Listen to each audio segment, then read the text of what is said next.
Hello everyone and welcome to another Pyro Gaming video. Season of Opulence is 3 short weeks away, which means it is time to start prepping. Now, if you were going for the day 1 raid, if you want to complete it within the first 24 hours, the raid launches on the same day as Opulence, which is June 4th. Opulence will go live at 12 p.m. or noon Central Standard Time, and the raid will go live at 6 p.m. Central Standard Time, 6 hours after the actual DLC or expansion or event or whatever the hell you want to call it goes live. So with a 6-hour window, you want to try to maximize that as much as possible, since you will be starting at 12 at level 700 like my dudes are now, but the first encounter of the raid has a recommended power of 715. So you want to get your power level up as quickly as possible to go in and do that raid. And even if you don't want to raid day 1, you probably still want to maximize the amount of gains that you can get in the shortest amount of time possible. So let's go ahead and talk about how you can do that. So first things first, let's go ahead and talk about what you cannot do. Once Season of Opulence goes live at noon Central Standard Time on June 4th, the Last Wish raid as well as Scourge of the Past will be locked until somebody has completed World's First in the new raid, the Crown of Sorrows. Now the reason that they're doing this is because in Last Wish you can stockpile raid keys. In fact, I happen to have a few on me right now, and it's an easy way to power level, so they're trying to take that away without just outright getting rid of your keys. I think it's a fair compromise personally. Now as far as why Scourge of the Past is locked, not really sure. That one's not, I guess you would say, exploitable. There are 3 powerful drops that you can get from a single Scourge of the Past completion, but for whatever reason they've locked it out too. Now, what's interesting is we currently have a full curse week right now at the time of recording this video in the Dreaming City, and on June 4th, which is 3 weeks from now, it will also be a full curse week, which means that when Season of Opulence goes live, assuming we are sticking with the curse pattern that we currently have, the Shattered Throne will be available to go and do in the Dreaming City on the day of Opulence's release. Now, the Shattered Throne, much like Scourge of the Past, offers you 3 powerful gear drops for each completion. So I don't understand exactly why they would lock Scourge of the Past, but not lock Shattered Throne. Like I said, Last Wish I totally get because you can stockpile keys, but Scourge kind of confuses me, but it's whatever. But if Shattered Throne is active, like I said, that is 3 powerful drops that you can get in the span of about 30 minutes. Your investment towards reward time is pretty good. Now, while you're in the Dreaming City, you might as well go ahead and knock out the Ascendant Challenge, since that usually takes about 5 to 10 minutes. That is a quick, powerful reward. Just make sure that you pick up the bounty for it from Petra before you complete it. Now, on the subject of bounties from Petra, there are some other things that you can do. For example, if you complete the Gateway Between Worlds bounty before Opulence goes live, so that means completing it anywhere between now and June 4th, this does not give you a powerful reward. This gives you an offering to the Oracle, and when you turn that in, you open a chest that does not give you powerful gear. So this is a bounty that you can complete now and turn in once Opulence goes live without losing anything. Now, another reason this is a good idea to do is because once you complete the Ascendant Challenge and you present your offering to the Oracle, you get another powerful drop by completing Petra's little thing that you can see here. I forget exactly what it's called, but it's like her little challenge. You know, weekly bounties completed 0 out of 2. One of these is Ascendant Challenge, one of these is the offering to the Oracle. And as I said, since this is not a powerful drop in itself, it will not hinder your ability to get a powerful drop. Now, one more bounty that she offers is the one for completing 8 of her dailies. You can go ahead and stockpile the 8 of her dailies already completed. Just don't pick up the actual bounty that gives you the powerful reward until after Opulence goes live. So let's give you a rundown of how exactly this would work. June 4th, you're going to load into the Dreaming City once Opulence is live. You're going to go visit Petra, you're going to pick up the Ascendant Challenge bounty, you're going to go pick up her Story Mission bounty, and you're going to go pick up her Complete 8 Daily Bounties bounty. Now, once you have done that, you will go ahead and turn in your offering to the Oracle. Since you have already completed this bounty, you will then go ahead and turn in your 8 bounties that you've already completed, and you've already got 1 powerful drop on the day, and you're only about 5 minutes in. Then you go and complete the Ascendant Challenge. you will get another powerful drop, as well as the second powerful drop that you get from Petra herself by completing her weeklies. You're up to 3 powerful drops. Then you can go knock out the Shattered Throne, and then you can go knock out the weekly story mission, and before you know it, you have 7 or 8 powerful drops in the span of about 30 minutes. It's a very effective farm, and I would definitely recommend doing it. In addition to that, you can also go complete one blind well activity to get your 1 powerful drop from that. Now you're talking like 9 powerful drops in the span of 30 to 45 minutes. That is very effective. Now, keeping in mind that you cannot store powerful bounties from this season and get a powerful reward next season, what you want to do is go ahead and start picking up the weekly clan bounties. Now, not the powerful ones, so not the things like raid challenges or anything like that, but these bounties. They give you 2,000 XP for turning them in, as well as a piece of legendary gear that doesn't matter. You want to go ahead and stockpile 3 of these. So for example, I have Raiding Party, complete a raid with clanmates, complete a Nightfall with clanmates, and complete Crucible kills with clanmates. If I have 3 of these, that is 6,000 clan XP that I have stored on my character. These do not give you a powerful drop in themselves, but once you reach the plateau of 5,000 clan XP, then you do get a powerful drop. So by stockpiling the bounties and then turning them in after Opulence, you should then rank up Hawthorne and get another piece of powerful gear. The same can be said for Ikora. If you stockpile 20 completed bounties, then day 1 when Opulence goes live, turn in those 20 completed bounties. And keep in mind that these also include the Dreaming City bounties and the raiding or the clan bounties that you're going to be stockpiling as well.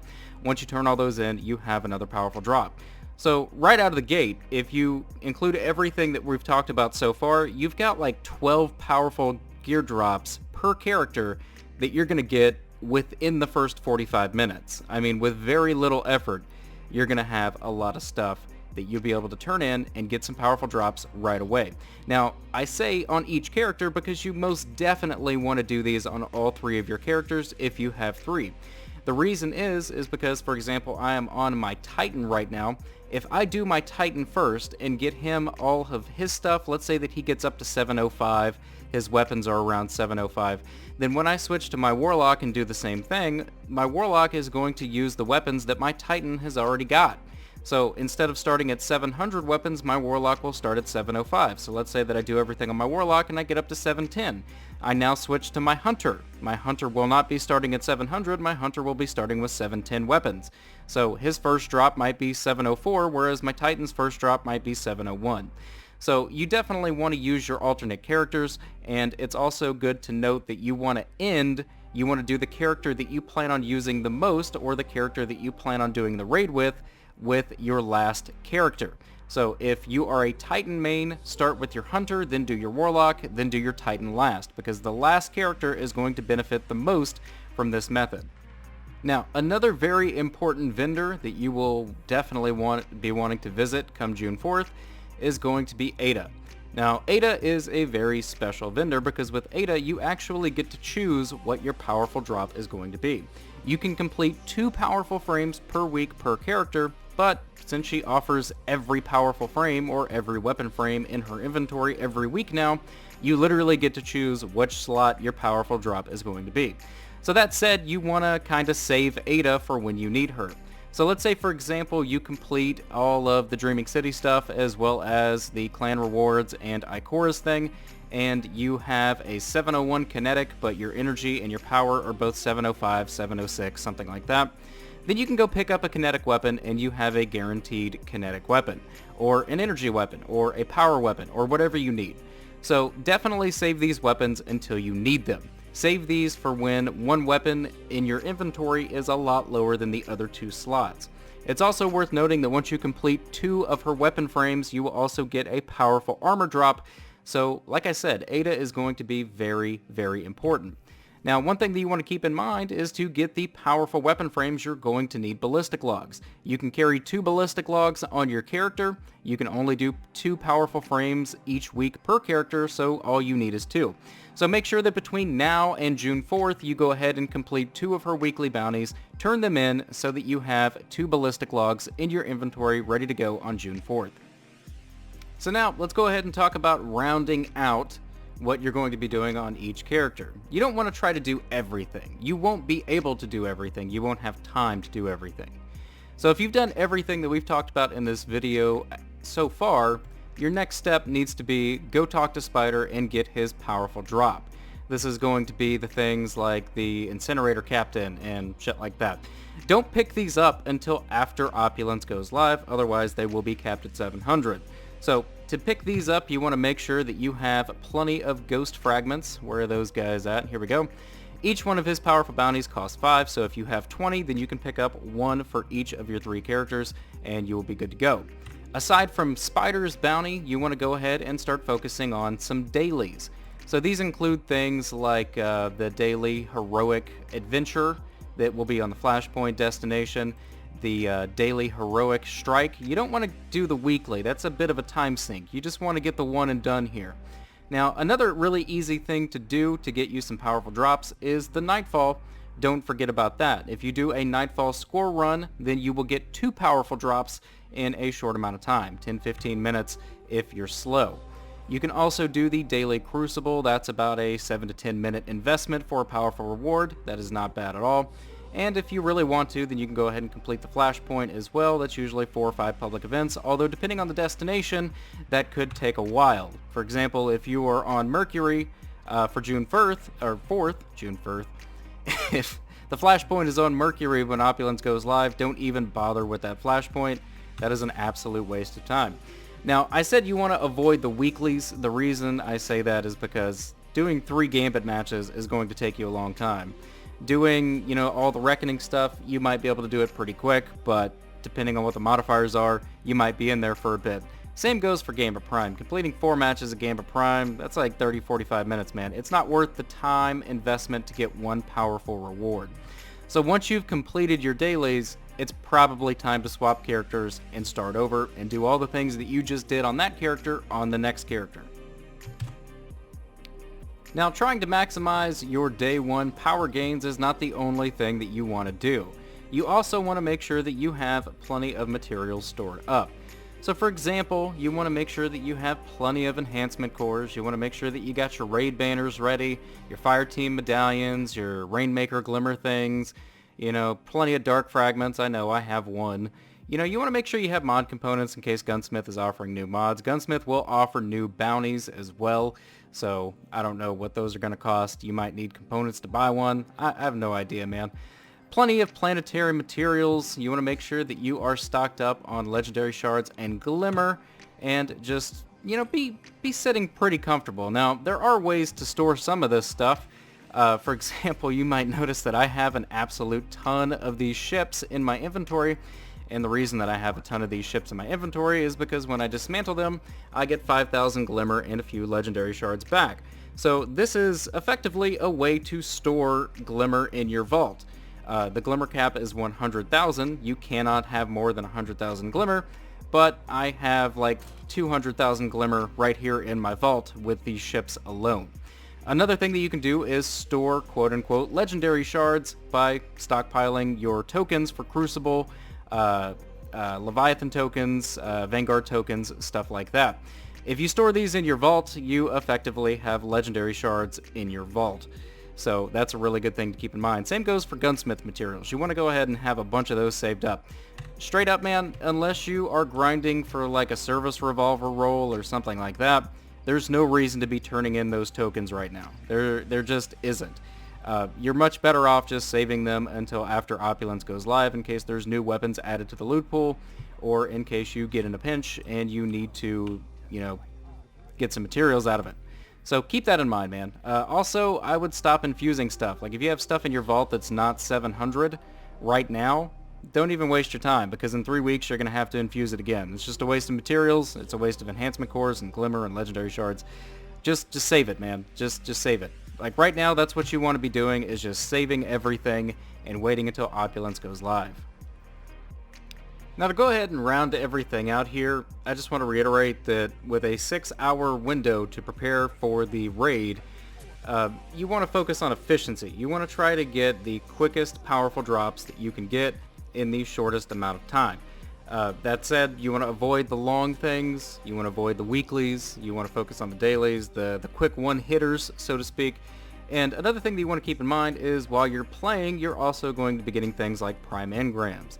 Now, they are capping day 1 prime engrams to 2 per character. That said, once you get one, you need to stop what you're doing and go turn it in, because prime engrams are going to be the biggest jumps in your power level outside of the new Crown of Sorrows raid. So once you get one, stop what you're doing, go turn it in, then go back and resume doing your powerful rewards like you normally would. Another thing that I want to say is I've tested all this, and if you prep like I've talked about in this video, it'll take you about 2 hours to do everything that we've talked about. That's if you are just bam, bam, bam, knocking them out one after another. So you can 100% do all of this stuff on 3 characters in 6 hours. If you are quick, man, and I mean quick. There's not much room for error. That said, if you don't have time to do that, if you're not fast enough, that's fine. You know, skip a few of them on your lower characters, but you definitely want to try to get as many as you can on your final character or your raid character. Another thing that you can do that I didn't talk about is stockpile gambit bounties. What this does is if you have enough of them, then you can rank up your infamy and get that powerful drop when you go from, I think it's Brave to Guardian or Guardian to Brave, whichever one it is. You would need to stockpile quite a few gambit bounties in order to do that, but it is another powerful drop if you are so inclined to do it. But that's going to bring this video to an end, guys. That's all I have for you now. Hopefully this helps you guys out. If I think of anything else, I will make another video between now and then. But with 3 weeks to prep, hopefully you guys have plenty of time to do some of the stuff that we talked about in this video. And hopefully on June 4th, when Opulence goes live, you will be raid ready. That's going to bring this video to an end. If you enjoyed it, click like. If you're new to the channel, click subscribe. And if you're already subscribed, I fucking love you. Thank you guys so much for watching, and take care.